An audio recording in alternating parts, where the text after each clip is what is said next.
प्रदेश के हालात का व्याख्यान उनके सामने किया और जिस प्रकार प्रदेश कर्जे के नीचे दबा है और कर्जा चुकाने के लिए हमें कर्जा लेना पड़ रहा है।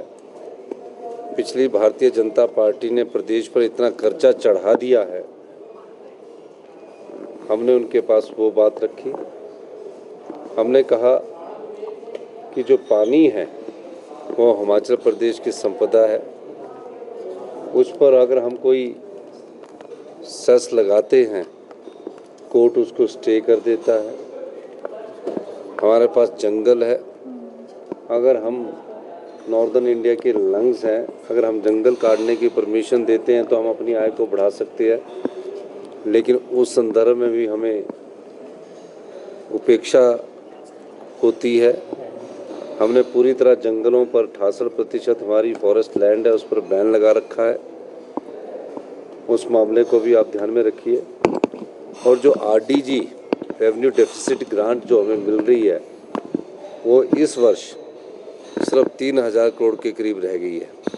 उससे पहले पिछली जो सरकार थी उस समय 10-10 हज़ार करोड़ रुपए आती थी, अब सिर्फ 3000 करोड़ रुपया रह गई है। और भी कई मुद्दे हैं जो हमने अपनी प्रेजेंटेशन में रखे हैं। उस प्रेजेंटेशन की कॉपी आपको दे देंगे। हमने कहा कि हमारा आरडीजी ग्रांट का दायरा बढ़ना चाहिए। 41% जो टैक्सेस में हम स्टेट्स के बीच बढ़ते हैं उसमें हिल स्टेट का खास ख्याल रखा जाना चाहिए। हिल में कॉस्ट ऑफ कंस्ट्रक्शन ज़्यादा आती है।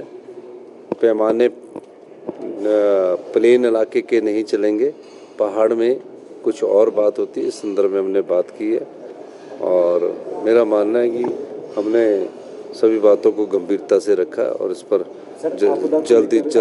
जल्दी ही आने वाले 1-1.5 साल बाद जब फाइनेंस कमीशन अपनी रिकमेंडेशन देगा तो उसमें यह बातों का ध्यान रखेगा।